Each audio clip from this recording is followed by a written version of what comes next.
hecho de dar por iniciado este conversatorio. Lo que quiero es hacerles una pregunta a las tres agrupaciones eh, para que cada una responda cómo ha sido la experiencia particular de cada agrupación al enfrentarse con este problema de las materias primas, desde dónde les interesa, qué es lo que están buscando y también cómo se pueden encontrar las diferentes agrupaciones en torno a este tema desde sus diferentes perspectivas. Entonces quiero empezar con las chiquillas de Arcillas del Maipo, para que además aprovechen de contarnos cómo es que nace todo este proyecto que nos convoca hoy.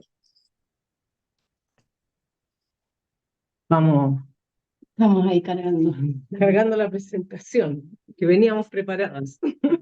Ya, ¿se escucha bien? Sí. Ya, perfecto. Sí, se Este escucha. es un proyecto que se llama Arcillas del Maipo, sus usos del pasado al presente. Y como decía la Tania, fue financiado por Fondat, convocatoria 2022. Sin embargo, nosotros la investigación y el interés ya venía del 2021 por ahí, y ya habíamos conectado con la Fran, que tenía sus propios proyectos. Con una Carola trabajamos juntas y se fue armando como un proyecto colectivo, que fue como que en el fondo tiene una pregunta de fondo, quizás más vaga se podría decir, pero que no lo es, que tiene que ver con cuáles son los aspectos identitarios de nuestro trabajo. Acá en Cerámica Grove trabajamos con cerámica, pero la pregunta era cómo darle identidad. Ahí, estamos muy rápido. ¿Cómo darle, ahí, cómo darle identidad? Y entonces una primera pregunta es que cualquier arte finalmente es la transformación de una materia prima, de un primer material. Y por observación de la Carola, que hace clases acá y bueno, entiende mucho el mundo de la cerámica urbana, que cada vez hay como más interesados, apareció el hecho de que la mayoría de las pastas con que se trabaja vienen de, como quisimos representar acá, miles de kilómetros. O sea, si no vienen de España, vienen de Estados Unidos o de Francia. El tema es, bueno, es que no hay arcillas que sirvan para hacer cerámica de alta temperatura, que es la tendencia al final. En nuestro país, es medio raro porque en nuestro país vivimos en la cordillera, así que minerales hay de una u otra forma. Y entonces empezamos a decir, no es que no nos gusten per se las materias primas, qué sé yo, el grés que se puede conseguir, pero no puede ser que la tendencia sea que desaparezca la posibilidad de usar materias primas locales. Nosotras viviendo en la ciudad tenemos una experiencia distinta posiblemente a la tuya, Gimara. Yo no sé, es como acá se compra en una tienda súper envasado todo y viene con una marca, etcétera. Cuando quisimos hacer este proyecto, nos contactamos con Fernanda Falabella y Lorena Sangüesa, que fueron nuestras como asesoras especialistas del mundo de la arqueología, y ellas nos contaron varias cosas, como por ejemplo que tanto en el pasado como en el presente, la cultura más tradicional busca su materia prima a no más de 10 kilómetros, siendo lo usual 7 kilómetros desde su punto de creación. El ejemplo que les ponemos acá es que cerca de Talagante Peñaflor está el Cerro Pelvin, que es lo que conocemos como Cuesta de Mayarauco, y efectivamente es desde ahí donde ellos sacan sus materias primas. Ahora, ese límite se puede ir corriendo y nos dimos cuenta de que en la colonia, en Santiago, hubo una protofábrica, la Ollería de los Jesuitas, que hacía loza para la ciudad y que se alejaba a unos 15 kilómetros, al Cerro Chequén, que está en la Florida. Estas son distancias que en auto hoy día se demora muy poco uno. Y la realidad es que nuestra capacidad de movernos es incluso traspasar fronteras y todo. Pero la pregunta entonces ahí fue, bueno, ¿cuál es ese territorio? Si queremos hacer arcilla, cerámica con materias primas locales, ¿qué vamos a entender por local desde nuestra realidad? Y nos encontramos con un estudio de Fernanda Falabella y Lorena Sambuesa sobre las materias primas para la cerámica Concagua, salmón, y ellas tenían hace 20 años un trabajo en que habían ido recolectando arcillas en la cuenca del Maipo, que es lo que están viendo ustedes ahora, y que en el fondo nos abrió la pista primero de un territorio, ellas ubicaron algo como una latitud, y segundo, hace 20 años había vetas, ¿cómo no las va a ver hoy día? Cuando uno está acostumbrado a comprar, quizás le parece medio lógico que no haya, que uno no pueda ir a meterse al borde del camino y encontrar. Y nuestra apuesta fue entonces bien, entendamos cuál es nuestro territorio y vamos a buscar. Y siguiendo las pistas de ella, nos paseamos por la cuenca, que dijimos, este es nuestro lugar, y fuimos por donde todos estaban esos numeritos, saliéndonos de la autopista, metiéndonos por caminos locales, buscando arcilla. Y así, en esa misma experiencia, fuimos conociendo nuestro territorio, aquel que decidimos definir. Es la comuna donde vivo, es la ciudad, es el país, es el mundo. Y por conversaciones y cosas en las que fuimos coincidiendo, nos dimos cuenta de que si uno sigue el curso de las aguas desde los Andes hacia el mar, en este caso el río Maipo es el gran como conducto de todas estas aguas que caen de distintos lados. Por ejemplo, acá está el Mapocho, y van cruzando estas aguas los propios cerros hasta llegar al mar. Finalmente, si uno se detiene y no anda solo rápido por la autopista, en nuestra realidad en que existen los autos, estamos en ese territorio y decidimos recolectar en él. Ya. Ahora yo la Fran sigo conversando. Bueno, y entonces nos pusimos a recolectar y hicimos varios paseos recolectando y algunos como casos interesantes que puedo compartir con ustedes así como ejemplo. Fue en el Cerro Pelvín. En el Cerro Pelvín, como les contaba la Eli recién, es donde van a recolectar arcilla en las actuales loceras de Talagante y también donde iban las antiguas loceras del muelle. Y ahí lo impresionante es que en las faldas del cerro uno puede recolectar arcilla que ya viene lista, preparada, y uno puede sacar de la tierra y directamente modelar. Y bueno, ahí nos recolectamos un poco y fuimos igual definiendo criterios también, porque en el fondo dijimos, bueno, estas arcillas son arcillas que están actualmente en uso por las alfareras locales, entonces quizás no es conveniente que nosotros busquemos hacer arcillas con estas tierras, y ese es un ejemplo, por ejemplo, un ejemplo. Y después también estuvimos en la Rinconada de Maipú, en un lugar que ahí nos pareció súper interesante también seguir indagando, y en la Rinconada de Maipú hay varias plantas de tratamiento de áridos. Y llegamos a una específicamente donde se producían dos confluencias que fueron bien interesantes. Una es que todos los áridos que se retiran de la ciudad, por ejemplo, cuando se hace un subterráneo o se construye algo, una carretera, llegan a estas plantas donde ellos procesan y sacan gravilla, cemento, o hacen mezclas para cemento, para asfalto, distintos usos productivos, y tienen un desecho que se llama la borra. Y ahí estamos todas recolectando y mirando esta borra, que en el fondo es como un desecho de áridos de la ciudad. Y entonces ahí en el fondo nos interesó incorporar este elemento como un componente de recetas y empezar a probar cómo se comportaba.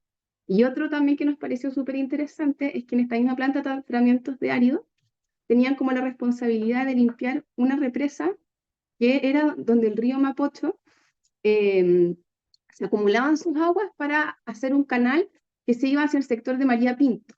Y entonces así hay todo un sistema de regadío agrícola, pero se estancaban en ese espacio muchos sedimentos que traía el río, y había este como fango extraño que el río Mapocho trae por todo su paso por la ciudad, y ahí estamos nosotras explorándolo y viéndolo. Y también en el fondo, en esta planta de tratamiento de árido, hacían esa limpieza y tenían esta acumulación de estas tierras que en el fondo también son como un desecho del valle y que también nos pareció súper interesante explorar. Y esos son como algunos ejemplos de las tierras que nos fuimos encontrando y de los criterios que pusimos para, en el fondo, ver la viabilidad de usarlos o no usarlos. Bueno, yo soy la Carola y les voy a contar un poco cómo operamos en el taller. Después de tomar todos estos materiales que sacamos de la cuenca, los llevamos al taller. Entonces, entramos a la cocina cerámica. Y todos estos materiales que, como decía la Fran, empezamos como a reflexionar qué podemos usar y qué no, y cuál puede ser el contenido o el sentido que tenga cada uno de estos materiales.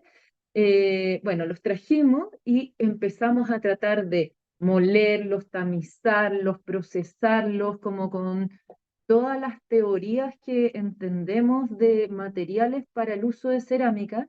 Y ahí también nos dimos cuenta que, bueno, que todos funcionaban distintos. Mira, da vuelta al revés. Por ejemplo, ese material, la única forma de procesarlo era en líquido, en barbotina.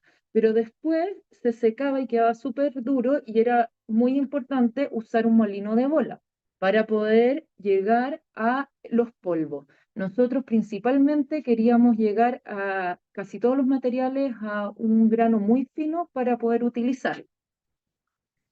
Después, bueno, los machacamos, los tamizamos por distintos tamices, tamaños, para ir procesándolo. Y nuestra investigación lo que decía es que teníamos que ir a dos líneas, tanto a las arcillas, perdón, tomar las arcillas para hacer pastas y por otro lado hacer esmaltes.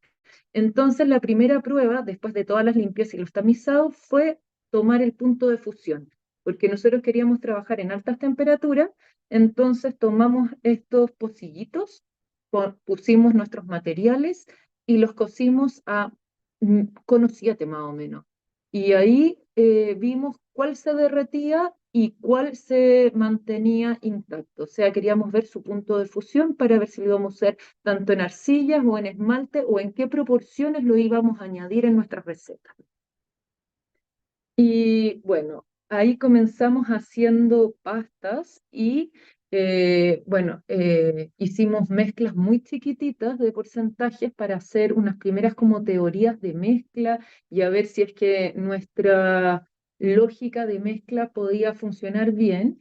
Y por ejemplo, ahí lo que hicimos fue tomar nuestra receta base y añadir los materiales que eran refractarios los añadimos en porcentajes más altos y los que eran fundentes en porcentajes más bajos. Hice unas primeras muestras chiquititas y ahí se ven todos los colores y las variedades y nos dimos cuenta que todo funcionaba y que teníamos que pensar bien si queríamos tener un resultado estético u utilitario.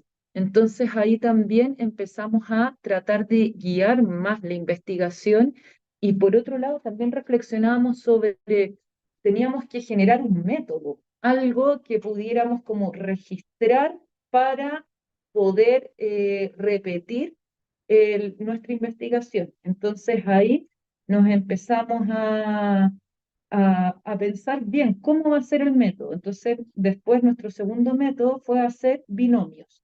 Entonces tomamos una de las arcillas de la cordillera de los Andes, otra del Valle Central, otra de la costa y otra de la de Costa oriental y costa occidental. eso, costa oriental y costa occidental.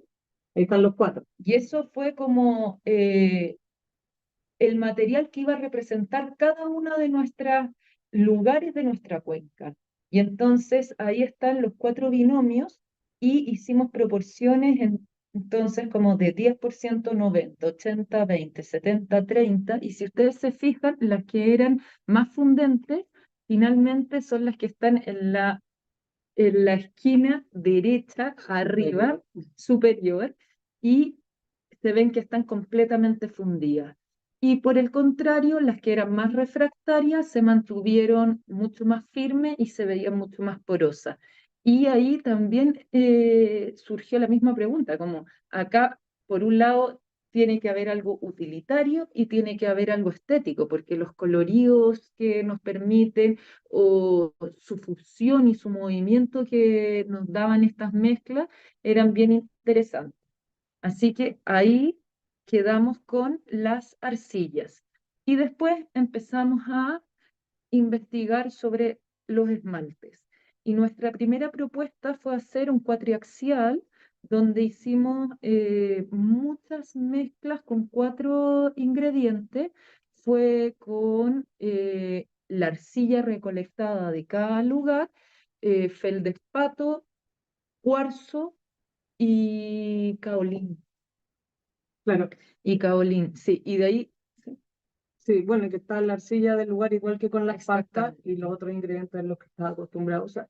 Y entonces, después de este cuatriaxial, hicimos una selección de 5 recetas y esas 5 recetas fueron hechas con cada arcilla de cada lugar.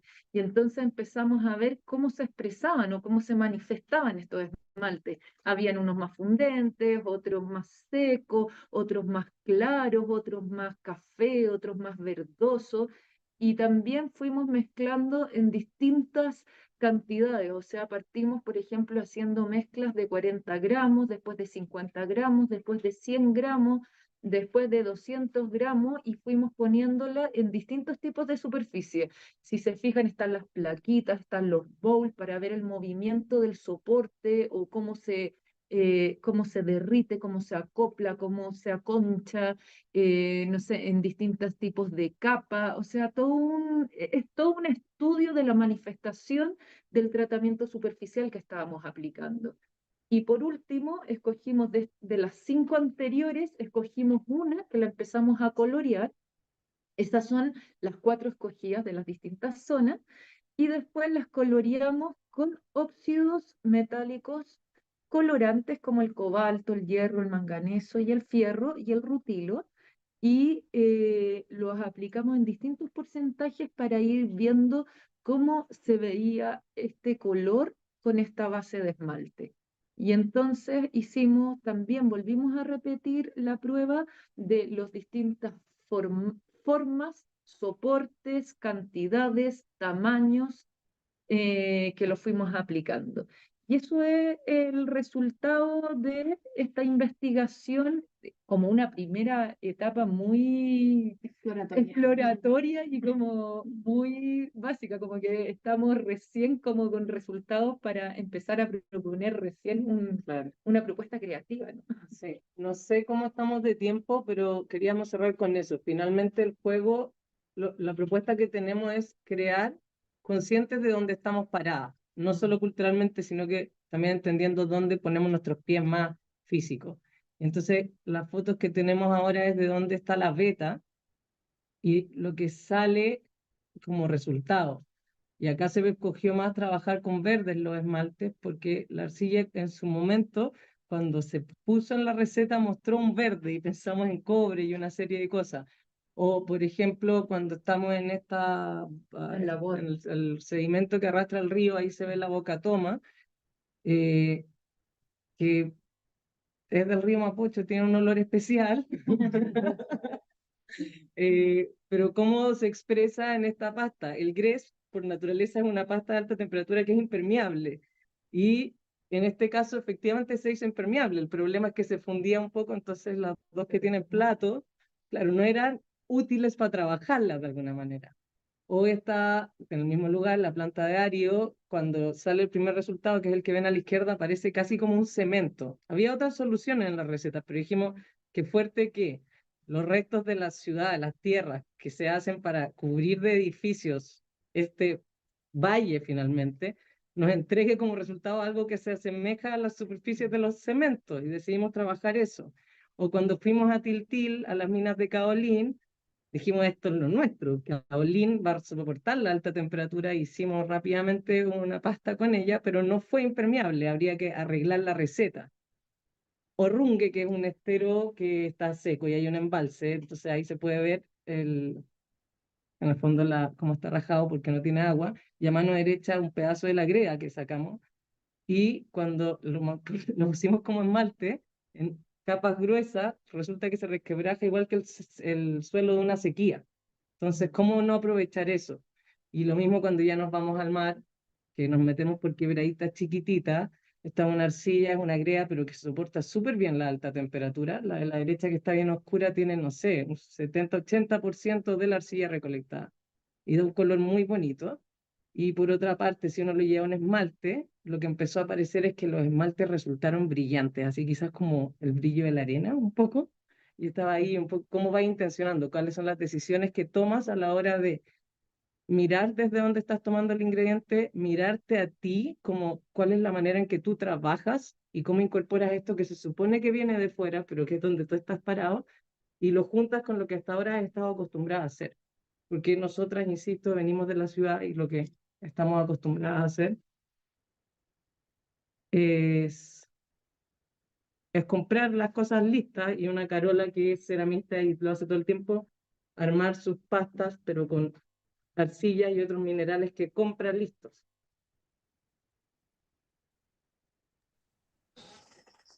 Oye, qué tremenda experiencia de exploración por Santiago. Me parece increíble como la versatilidad de las materias primas, o sea, desde desechos de planta de tratamiento de árido hasta desechos del río Mapocho, y de todos los productos que se terminaban sacando se veían increíbles, o sea, muy versátil, increíble la versatilidad de las distintas tierras de- de esta De la localidad. cuenca. Me llama la atención. Sí. Súper interesante el proyecto. Quiero saber ahora qué es lo que opina Colores de la Concagua. No sé si está por ahí Constanza y sus compañeras, que nos puedan contar un poquito cuál ha sido su forma de conectar con el trabajo con las materias primas y que nos cuenten si es que encuentran similitudes o diferencias con un poquito lo que acaban de contar las chiquillas de Cerámicas Gross con su proyecto Artesanías del Maipo. ¿Estás por ahí, Constanza? Sí, aquí estoy.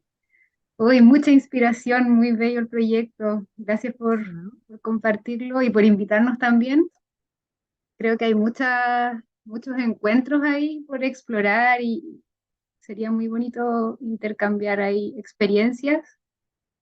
Eh, Voy a compartir pantalla también para presentar un poco nuestra experiencia como a una. Eh, Aquí está. ¿Lo ven? Sí, se ve. Gracias. Entonces, bueno, nosotras somos a una tierra diversa. No, voy a presentar primero nuestro colectivo para que contarles un poco. Parece que no está avanzando el... A ver ahí. Ahí sí. Entonces, bueno, nosotras somos una organización colectiva de mujeres, todas habitantes de lo que es el territorio reserva de la biosfera La Campana Peñuelas, que es en la región de Valparaíso y un pedacito de la región metropolitana, en torno a la cuenca del río Aconcagua y también del Marga Marga. Eh, Nosotras nos vinculamos porque nos unía el trabajo con la tierra desde distintos conocimientos, desde distintos oficios.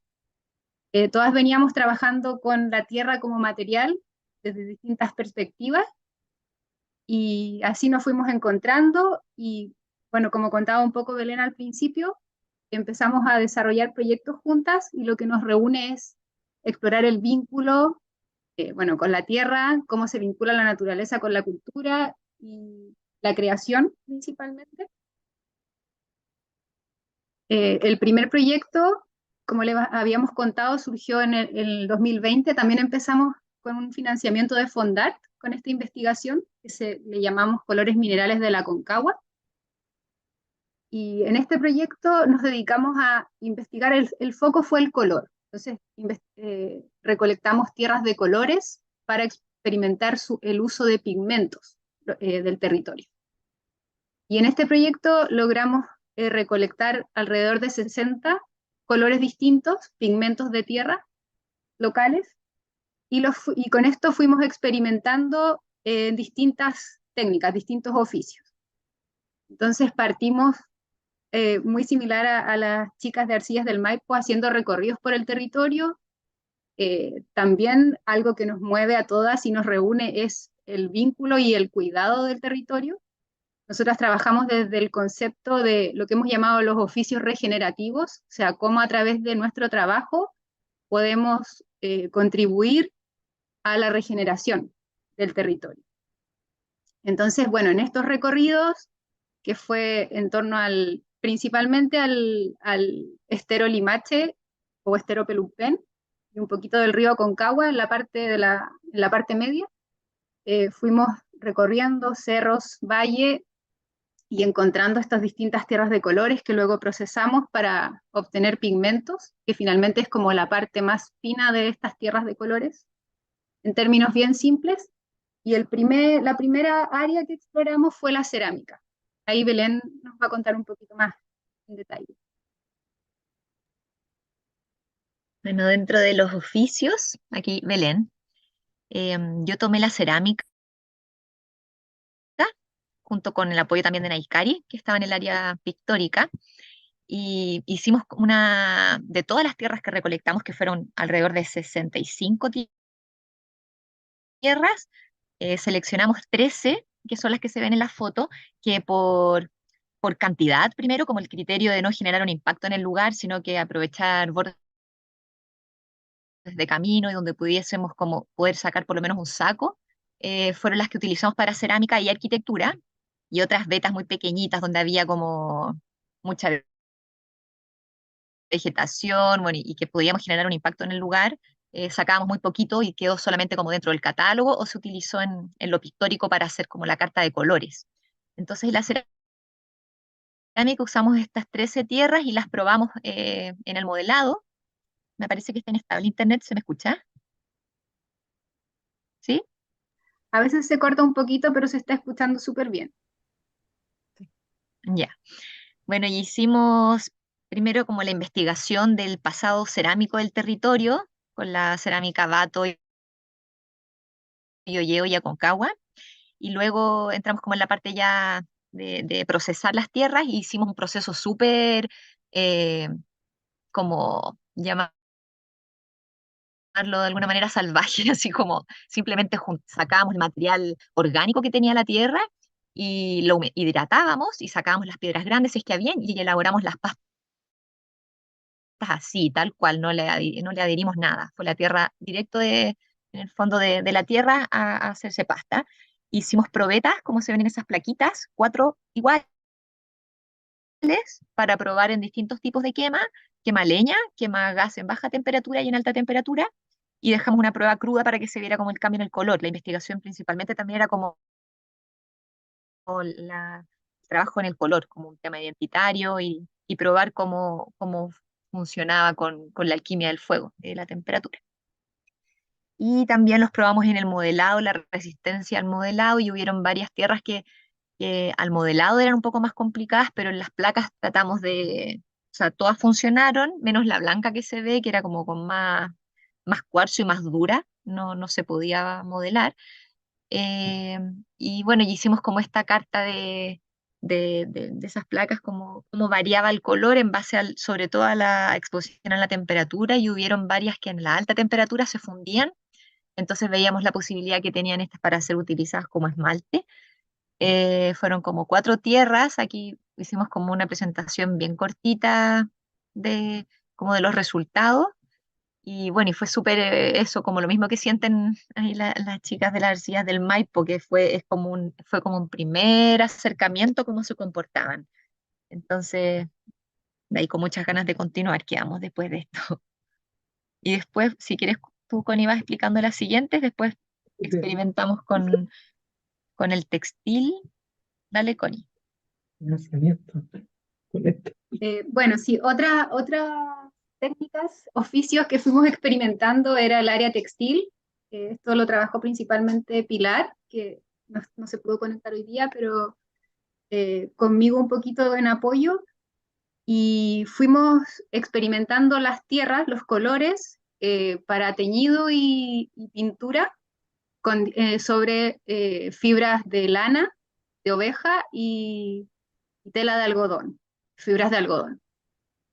Eh, bueno, se probaron distintos aglutinantes, también la tierra con agua, fuimos haciendo algunas pruebas. Habían algunas técnicas que no son locales, que se usaba la leche de soya.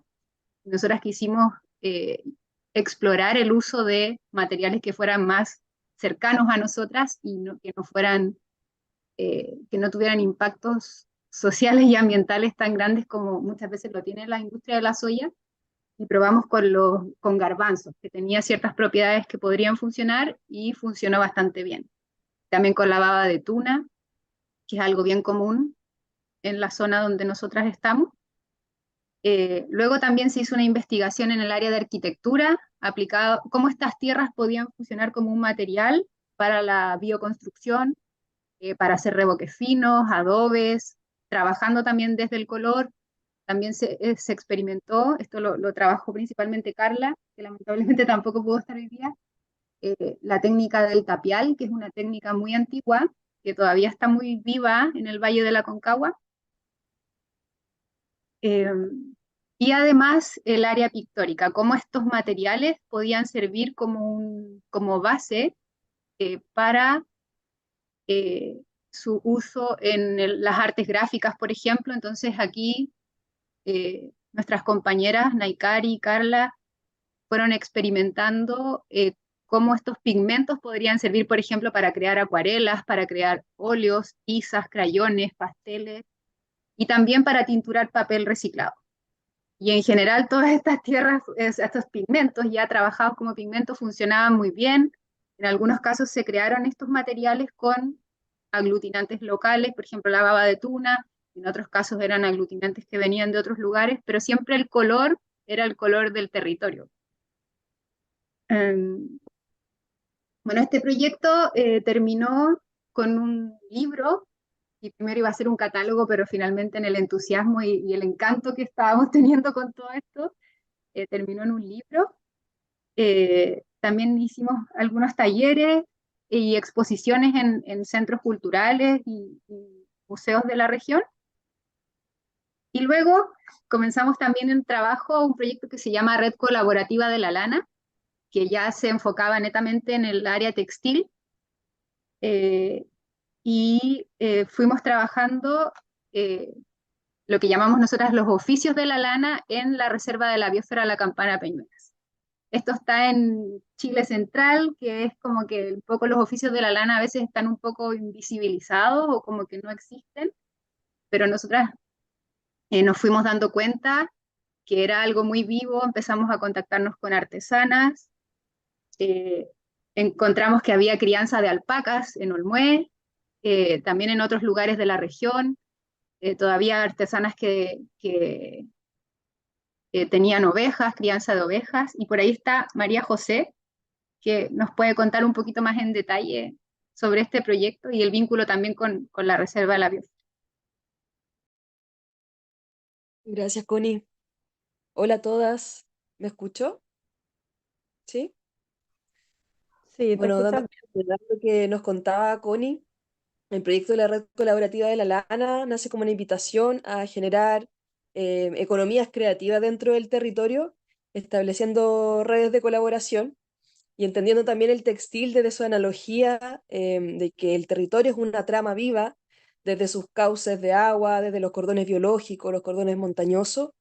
Así también existe un tejido social activo en el territorio que vive y permanece a partir de las prácticas y los oficios en este caso.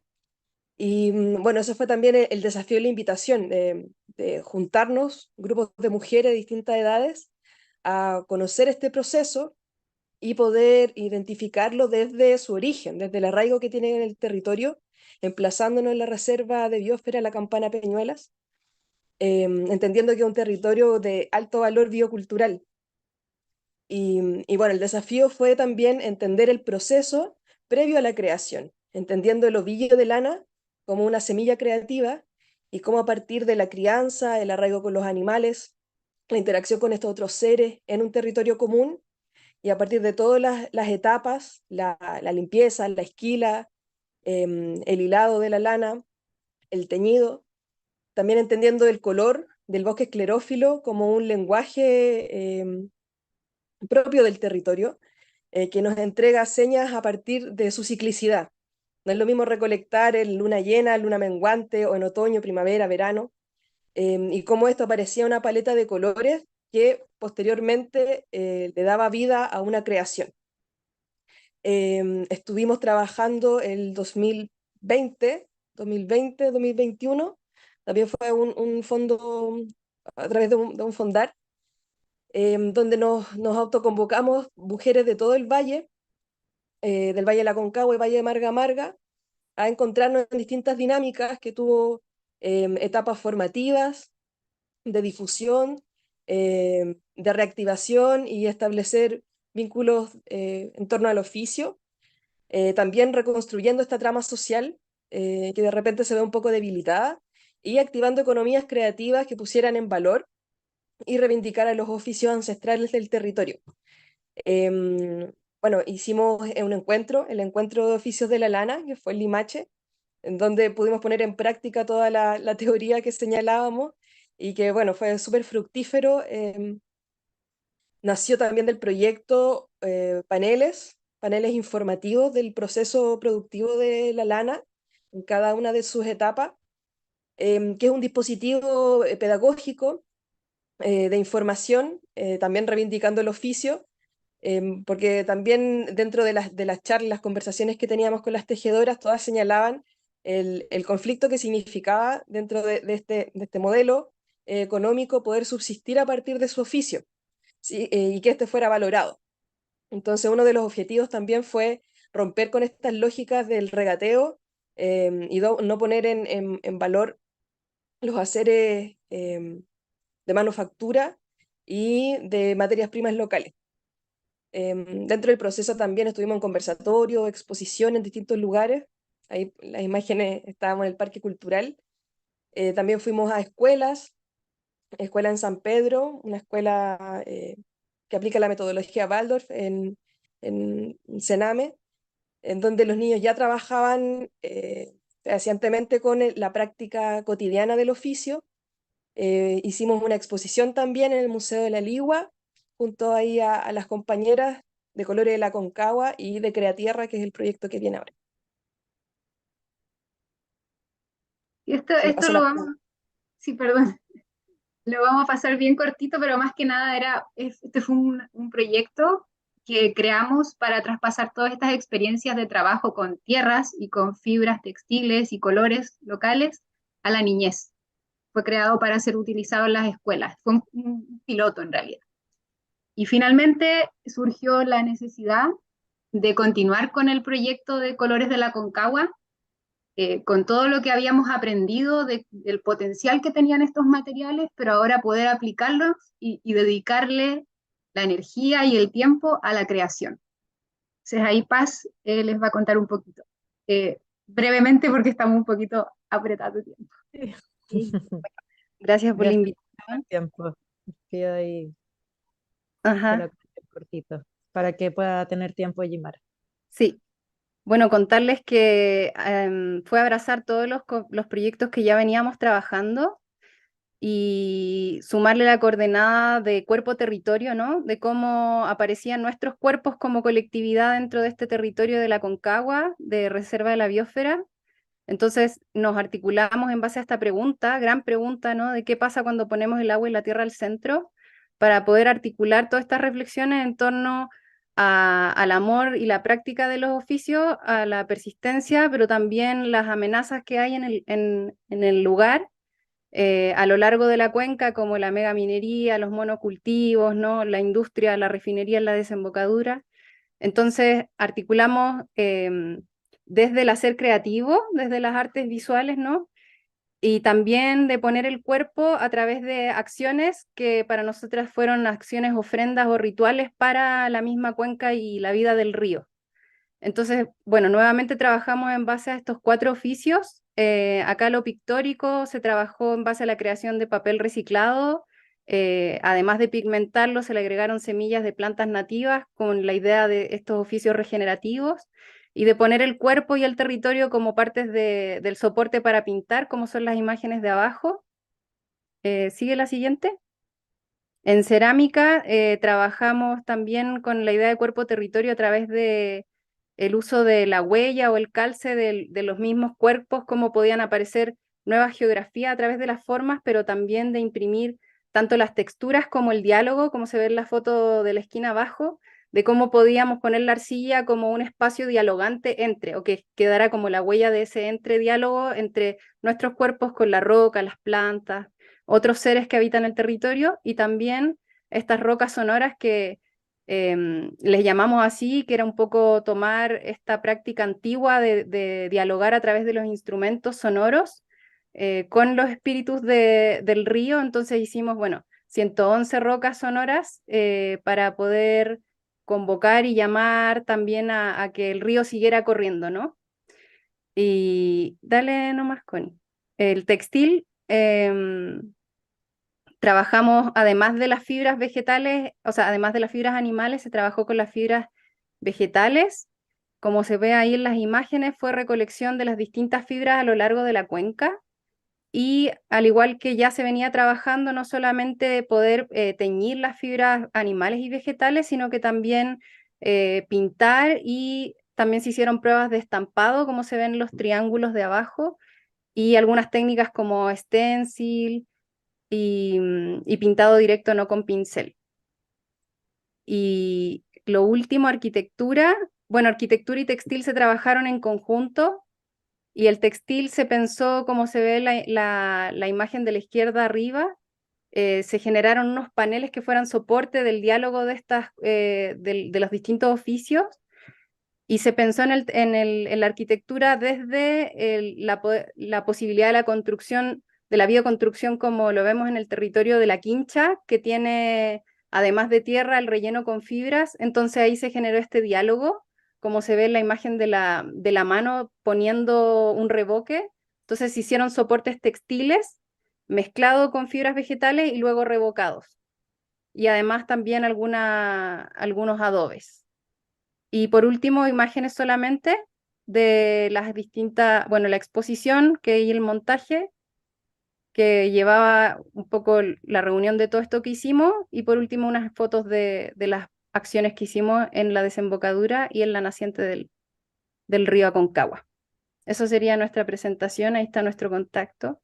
Muchas gracias ahí por la invitación y seguimos hablando. Gracias. Muchas gracias, Paz y Constanza y María José. Tremendo proyecto. Claro, este es un proyecto que tiene una parte de exploración y ya termina incluso con toda una ala de experimentación artística y propuesta de creación y luego exposición. Está súper interesante, da para una exposición propia. Pero quiero aprovechar de darle ahora la palabra a nuestra exponente que nos acompaña desde Licanray, Coñaripe, Panguipulli. Yimara, si es que sigues ahí, por favor, nos encantaría contar un poquito de tu experiencia de investigación, creación y enseñanza de alfarería mapuche. Uy, qué desafío. Después de tremendos proyectos, muy inspiradoras todas. Bueno, yo recojo la experiencia de un poquito de cada una. Claramente las posibilidades de la tierra arcillosa son muchas. Queda claro con el último proyecto de las compañeras, me amplió mucho también el panorama. Qué lindo poder escuchar con atención lo que han sido sus proyectos, porque yo las sigo igual por redes, pero uno no alcanza quizás a absorber bien todo esto. Lo mío va por acá, por el tema de la artesanía. Yo soy artesana, soy ceramista mapuche, entonces yo he adaptado las posibilidades de la tierra arcillosa en los distintos territorios donde he vivido según sus características. Esta imagen la están viendo en la presentación, ¿cierto? Sí, se ve, Ya. se ve. Estas son unas muestras, sí, son unas muestras de las arcillas de acá de Wallmapu. Estas son de la región del Biobío, la región de nacimiento, que es la tierra arcillosa con la que yo trabajo actualmente, ¿ya? Voy a hacer como una memoria, digamos, de lo que fue. Ay, ¿cómo bajo acá? Ahí cambió, ¿cierto? Sí, ya. Entonces yo, cuando me invitaron a esta presentación de las posibilidades de la tierra en la creación, me volví a mis inicios. Esto es en el Río de la Plata, en Buenos Aires. Yo aprendí el oficio desde la academia. Primeramente estudié artes plásticas con mención en escultura, y dentro del modelado de la escultura me encontré con la greda como material. Y justamente allá estaba este río muy cerquita de la ciudad de La Plata, a unos 20 minutos más o menos. Y es una arcilla muy plástica.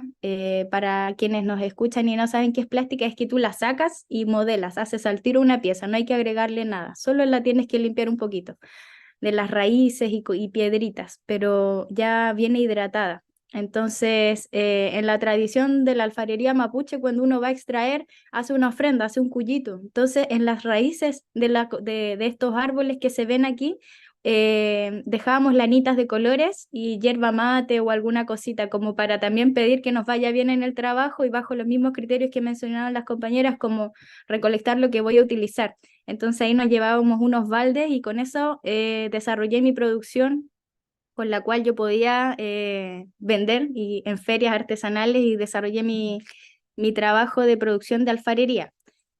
Con esa misma arcilla hicimos este horno que se ve acá, que es un horno muy difundido en Argentina, que es un horno de tiro directo. Actualmente veo que igual lo hacen mucho acá en Chile. Nosotros con RACMAPU hemos salido a hacer bastantes hornos en comunidades. Y ese hornito usábamos esa arcilla para revocar y para modelar piezas. Entonces esa fue mi principal materia prima durante los años del 2013 al 2017. Posteriormente me mudé, fuimos mamá y papá, tenemos una hijita con Juan que se llama Luney, y subimos, Juan es de Colombia, entonces subimos por la cordillera de los Andes y llegamos a Colombia.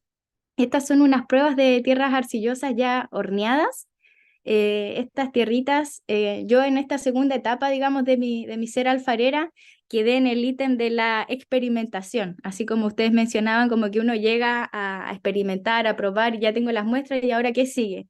Yo no tuve el tiempo de experimentar y quedarme ahí porque tenía necesidades económicas, así entonces lo que hice fue como aprender una técnica de ilustración que es cuerda seca, azulejería, pintaba carteles y con eso sobreviví un año en Medellín. Entonces me quedé en esta etapa de la experimentación. Igualmente quise compartir las vetas porque esto es lo que nos convocaba, las tierras arcillosas de los distintos lugares. Esta es un camino que está en Santa Fe de Antioquia. Esta es una zona cafetera. Aquí está mi hijita chiquitita con la que salíamos a jugar, a caminar y a recolectar. Entonces ahí hice la típica prueba del piulo para ver, ahí le eché un poquito de agua y obviamente la tierra arcillosa la absorbe, entonces se infla. Esa es una manera muy sencilla y difundida para reconocer si tienes tierra arcillosa. También unos maestros en Argentina, Carlos Moreira, nos enseñaba a comerla. Entonces ahí uno la va sintiendo también y es una sensación única cuando ya te encuentras con la tierra arcillosa. También esa es otra prueba. Entonces esta fue una etapa de experimentación. Este año, en diciembre, volvimos de vuelta acá y saqué otras muestras, pero no las pude pasar. Así que también quedó como en la sensación, en el registro fotográfico y nada, como que esa tierra hay que trabajarla ahí. En algún momento haremos algo por esos lados sin afán, porque también esto de la experimentación requiere tiempo, ensayo, cocción, entonces hay que dedicarle. Ahora, el presente. Yo el 2019 retorno a Chile junto a mi familia y acá comienzo también a partir de un fondar a trabajar en lo que es la revitalización del huizún. El huizún es la manera en la que denominaban la alfarería mapuche Mapuzungún. Entonces, estas son unas piezas que la elegí porque como el diálogo es con Artesanías de Chile, yo trabajé en el programa Pro Artesano y me tocó ir a capacitar a un grupo de alfareras que son unas maestras para mí, grupo de alfarera Piutril Santa Ema, donde trabajamos justamente en la manufactura de estas piezas, de los metagües. Los metagües serían nuestros cantaritos que son muy importantes para nuestra cultura, para contener el mudai, el agua. Entonces, eso por un lado. Esta es la arcilla del Biobío, que es la que están utilizando también las alfareras y que utilizamos la mayoría de los artesanos que nos dedicamos a la venta y en la enseñanza de piezas. Acá en el sur ha pasado que muchos de los terrenos donde hay vetas arcillosas están cerrados, entonces también no es que tenemos acceso a la arcilla así tan fácil. Yo lo veo como que ustedes tienen más posibilidades que yo porque yo vivo igual a los pies del Rucapillán, entonces lo que más tengo acá en mi zona son cenizas volcánicas, arenas de río. Cuando voy a Valdivia tengo la posibilidad de pasar por Chaihuín y ahí sí encuentro bastante arcilla. También me junto mucho con una colega que es Yuka Kato, que también ha hecho una investigación muy rica de tierras locales para altas temperaturas, y ahí experimentamos, pero justamente es eso, es como una experimentación, es algo personal para la creación y más que para un desarrollo de una producción que sea por encargo o para ventas en tienda. Acá está el ítem de la revitalización en cuanto a la enseñanza. Como les mencionaba, soy quimelfe de este oficio en comunidades, acá en Milov, en Pucura. La foto que elegí es con las ñañas de Traitraico. Entonces eso es muy bonito porque acá se había perdido, digamos, la tradición de la alfarería en la región de los ríos. Entonces es una labor muy importante que estas piezas vuelvan de nuevo a reinsertarse en ceremonias como el guillatún, tenerlas principalmente de uso ceremonial. Ese es el valor que tiene acá. Entonces tiene que ser en la greda, en la cerámica. También esto de la enseñanza en las comunidades, en las escuelas, también está agarrando fuerza.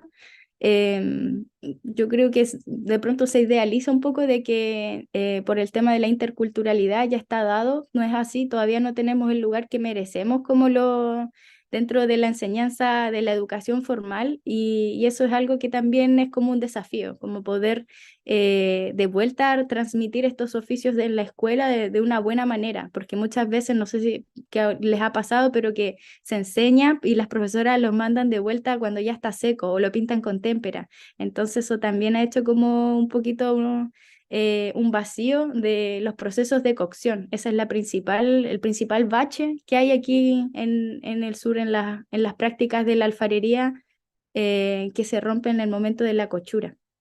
Entonces eso es algo en lo que estamos potenciando, digamos, desde la enseñanza, porque cuando uno da clase, la gente levanta sola esas piezas, es como está en la memoria de las manos, del territorio, es solamente presentar el material. Y también hemos hecho el ejercicio junto a los lamiendas acá del territorio de hacer pruebas de tierras arcillosas. Pues entonces a las clases se trae arcilla, hacemos la prueba del lulo, las plaquitas, las cosemos y vamos viendo. Yo voy acompañando esos procesos hoy en día, no estoy dedicada a la extracción principalmente de tierras locales porque mi trabajo digamos, no me lo da, o sea, tendría que sacar mucho o tendría que dedicar más tiempo a estabilizar quizás una pasta y me va bien con la arcilla con la que trabajo del Biobío. Además, fomento la economía de un artesano que es Marco Barra, y esa misma arcilla que yo ocupo para baja temperatura, para estas clases, esas piezas, todas las piezas que se ven en las dos fotos, es la misma, estoy hablando de la misma arcilla. Y esta misma arcilla yo la llevo a la alta temperatura. Y este es mi trabajo personal. Cuando preguntaban qué estoy haciendo en mi individualidad con las arcillas locales, yo estoy trabajando una propuesta de GRES con identidad local. Entonces, esta es una pieza representativa para nosotros, que es el Quetru Metahue, y digamos, mi propuesta de tierra local en este momento, yo la incorporo como haciendo el paralelo a lo que fue la primera presentación de las chicas de Arcilla del Maipo en el uso de los esmaltes, porque ocupo menor cantidad. Yo ya me quedo con mi arcillita del Bio Bio, que me encanta, que tiene mica, que la relaciono mucho con los fragmentos de Huizún antiguos que hay, y las tierras locales, todas estas pruebas de esmalte, esto es algo que empecé a trabajar desde la pandemia, porque anteriormente yo compraba también mi esmalte y me quedé sin colores, la casa del ceramista, entonces los pedidos, y ahí ya me apliqué a estudiar los colores, y llevo estudiando 2 años más o menos con la maestra, me gusta mencionar a los maestros, con la maestra Katia Berger. Pero no es fácil, es mucha química, matemática, cosas que no me iba bien en el colegio. También tener tiempo para dedicarle concentración, ensayo, error, escribir bien la fórmula, hacerla, aplicarla, acordarte todos esos pasos y estabilizarlo, porque lo más difícil para mí el desafío es que el utilitario, que yo hago piezas utilitarias, entonces estos esmaltes tienen que estar igual bien controlados. Y de momento tengo 2 colores y con esos 2 colores estoy sacando la propuesta de vajilla rústica y soy muy feliz haciendo eso y nada, pues sigo ahí como experimentando poquito a poquito, espero ir sumando más colores, estoy usando la tierra en estado crudo, así del patio, de lo que me traen, de donde voy, me traigo puñaditos y con eso voy haciendo también los meto al horno así en estado crudo, yo horneo a cono en horno de leña primero y después lo horneo en horno de gas a cono 7. Entonces ahí voy viendo lo mismo, por lo refractario, lo fundente y voy experimentando. Y también abrazando esos resultados, pues porque son distintos obviamente a los esmaltes comerciales y también educándome en eso, pues en este nuevo lenguaje que es hacer uno sus propios esmalte y dándole el valor también de los territorios, porque no es fácil tampoco proponer una artesanía contemporánea con identidad local. Hay también un estereotipo del ser de la alfarería mapuche. Entonces esto también es una propuesta que me gusta, que agradezco este espacio para visibilizar, para decir que esto también tiene la identidad mapuche, no porque hagamos esmalte estamos saliéndonos del protocolo. Esta es la continuidad de lo que somos las alfareras contemporáneas del territorio, y esto es lo que a mí me nace hacer en mi tiempo creativo. Y para finalizar, este es mi taller, mi casa taller, que también está hecha con maderas de acá del entorno, una casita que cobija nuestros proyectos, nuestras investigaciones, nuestros encuentros, espacios de enseñanza, donde trabajamos junto a Juan Holguín, que es escultor colombiano. Y nada, pues les invitamos a visitarnos cuando anden por acá. Bienvenidos todos. Muchas gracias. Muchas gracias, Jimara. Hoy los proyectos súper interesantes, como efectivamente todos se unen en esta exploración de la materia prima, pero me llama la atención como las diferentes perspectivas que pueden tener. Encuentro increíble que vimos experiencias de recolección de materia prima para cerámica desde Panguipulli hasta Antioquia, Colombia, pasando por distintos lugares del Valle de la Concagua y por distintas situaciones complejas dentro de la región metropolitana. Eh, Agradecer a Arcillas del Maipo por armar esta convocatoria y reunir a estas distintas colectivas para compartir estas experiencias. Tenemos a más de 50 personas siguiéndonos, con muchos comentarios súper positivos. Hay un par de preguntas, pero que son muy particulares, como cuál era la mina, el nombre de la mina Tiltil, por ejemplo, no sé si tienen ese dato. Santa Eh, Lucía. Santa Lucía, ya, ahí está Pero el hay dato muchas minas. Hay muchas para la minas. persona. Hay muchas minas, sí. Y mucha gente felicitando a Paz, larga vida Colores de la Concagua, qué bellezas de proyectos. Hay una persona que se metió diciendo que no sabía nada sobre el tema y le interesaba aprender, así que está todo el público muy feliz. Lamentablemente, como los proyectos eran tan interesantes y de tantos años de trabajo, yo creo que en verdad teníamos que escuchar de qué se trataban y eso obviamente toma un tiempo, así que lo que le quiero pedir a todo el mundo es que en los mismos comentarios quizás pueden poner preguntas que quisieran hacer más adelante. Igual esta grabación va a quedar grabada y estoy segura que les podemos pedir a las chiquillas de los distintos colectivos que vayan revisando los comentarios más adelante y puedan ir respondiendo ahí mismo las preguntas que pueda ir haciendo el público.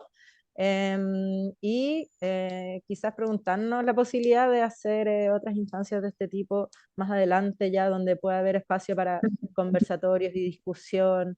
Qué bueno que tenemos el internet para poder compartir experiencias de territorios tan distintos, ¿no? Así que quiero dejar para cerrar a las chiquillas de Arcillas del Maipo que puedan hacer como una conclusión, porque al final este es el proyecto de ellas, ¿no? Que quisieron convocar también y conocer las experiencias de las otras colectivas. Así que les quiero pedir que compartan unas últimas palabras de cierre, que nos cuentan qué opinan de estos distintos proyectos, qué les pareció las cosas que contaron y qué cosas ven en común y qué cosas les llamaron la atención y les dan ganas de seguir explorando. Ya. Bueno, primero, Tania, muchas gracias. Ya nos estaba haciendo este tipo de instancias digitales, digamos, y cuando nosotras postulamos el proyecto estábamos casi en pandemia, así que esto era lo natural y en el presente no lo es. Y a pesar de eso, en Artesanías de Chile nos abrieron las puertas y se pusieron a disposición y estuvieron de acuerdo en aceptar la propuesta que les hice, que fue: no quiero que presentemos nuestro proyecto aislado, porque una de las cosas que conversamos con la Carola y la Fran es que finalmente este es el proyecto de cada una de nosotras, pero es un proyecto colectivo. En este proyecto hemos recibido ayuda de muchas otras personas. De hecho, en alguna foto está la Filipa Sear, que también es parte como de esta investigación.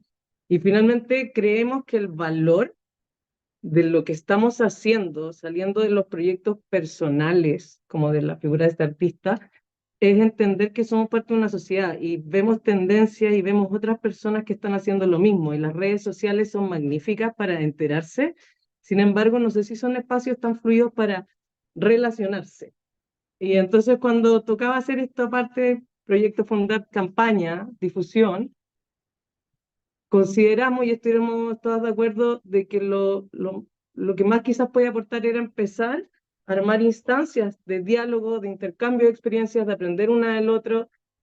Y nada, que la Tania, desde las Comunicaciones de Artesanías de Chile y las compañeras de sus otros proyectos hayan querido participar de esto, me parece genial. Obviamente cada proyecto podríamos haber estado presentándolo 1 hora y media. Nos pasamos un poquito, así que nos perdimos las preguntas, pero déjenlas anotadas y sería genial como poder ir ampliando los espacios de diálogo y de compartir entre distintas personas, no solo lo que queda acá. Como que la apuesta que tenemos como grupo también tiene que ver con eso, más allá de lo que cada una pueda crear, porque una Fran tiene su propio trabajo, la Carola tiene su propia línea, es que somos parte de algo mayor y que en ese diálogo quizás todas juntas creando, también estamos haciendo algo en el presente, en la sociedad actual. En una Guimara diciendo, no porque haga gres o alta temperatura, no estoy haciendo alfarería mapuche, aunque no lo haya sido. O sea, como que yo creo que esa es la reflexión y la acción que tenemos que tener como generación. No, y la Fran quiere agregar. Yo también quiero agregar que, bueno, nosotros también, bueno, yo vengo así también del área de la antropología y una cosa que es bien interesante es que en nuestro territorio, nosotros como que nos han impuesto como un modelo eurocéntrico, pero la herencia de nuestro territorio es pensar que la humanidad no solamente está en las personas, sino que está en todo cuanto nos rodea y los cerros y las vetas de arcilla también están vivas. Y en el fondo en este proceso de trabajar, de conversar, de hacernos conscientes de todas las cosas que hemos estado conversando, eh, salió esta idea muy bonita que no somos solo nosotros los que habitamos el territorio, sino que también el territorio es quien nos habita a nosotros y como que está despertando esa conciencia y está como metiéndose en nuestras prácticas, por muy urbanas que seamos nosotras. Sí, ¿qué tiene que ver con eso? Porque nuestro proyecto es el Arcillas del Maipo, sus usos del pasado al presente. Y cuando escogimos mirar las arcillas de la cuenca del Maipo, de repente, siguiendo ese hilo, las arcillas, uno empieza a encontrarse con otras tradiciones alfareras, otros tiempos, que no es que haya una conexión directa, lineal, sencillamente te posiciona en un espacio donde uno vive y crea, igual tiene esas capas temporales, tiene esas otras experiencias, y es bonito, yo creo que esto sí que tiene que ser un aporte un poco, mirar y decir, no estamos inventando la rueda de la nada, somos parte de tradiciones que fueron frustradas, otras que continuaron, pero como a conciencia de que si podemos traer las pastas de España, que está bien, ¿vale? Pueden ser útiles o servirnos en muchos sentidos, que no se nos olvide que estamos paradas acá también. Como que eso. Claro, es una forma también como de hacer una resistencia desde los oficios, como dice nuestra amiga Coral Concha allá, Puerto Vara.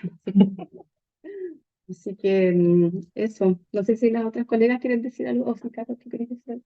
Yo quiero decir que, bueno, según mi experiencia o lo que yo he visto en otros lugares, eh, que lo que está sucediendo acá o lo que hacemos nosotros, que nos parece, no sé, yo desde que partí trabajando con el material siempre he recolectado y he tratado de usarlo y buscar una forma de usarlo.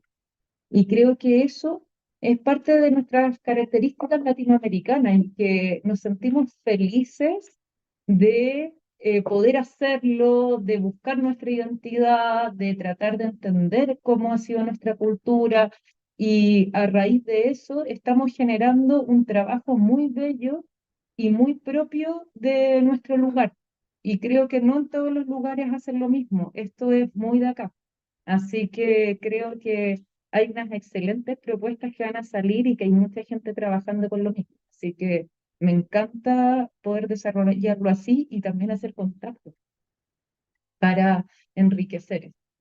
Eso, y muchas gracias a Artesanías de Chile, a las chiquillas que quisieron participar, colaborar y a toda la gente que nos Está está acompañando. acompañando y que les vamos mostrando todos nuestros resultados. Sí, muchas gracias. Para nosotros como Fundación Artesanía de Chile es súper lindo ver cómo y sobre todo la cerámica, yo creo, se está multiplicando de una manera muy bonita. Hay cada vez más grupos practicando cerámica, y yo creo que también algo que se comprobó en este conversatorio es que incluso debajo de las ciudades más densas hay tierra, así que es una práctica que efectivamente es transversal a todos los territorios, que yo creo que es algo que quedó clarísimo hoy día. Es muy lindo ver que cada territorio deja sus propios colores, sus propias marcas y enfrenta también sus propios desafíos, como el conflicto de la propiedad privada, ¿no? También yo sé que los incendios afectan, bueno, la contaminación de las tierras. Así que eso es algo súper lindo ver cómo se están multiplicando estos colectivos. Así que dejo a todo el público, a todos los públicos invitados a seguir a estos colectivos para conocer en más detalle y comunicarse con ellos si es que quieren. Colores de la Concagua, a Racmapu, a Cerámicas Groff y Arcillas del Maipo, para que puedan también conocer los libros que están sacando cada una con sus proyectos, las exposiciones que hacen y todas las piezas en las que trabajan. Así que quiero agradecer a todas por acompañarnos hoy, eh, y les mando un abrazo grande y felicitaciones por sus maravillosos trabajos. Así que con eso nos despedimos. Un abrazo grande. Gracias, Tania. Muchas Muchas gracias. gracias. Chao, Chiquillas. chao.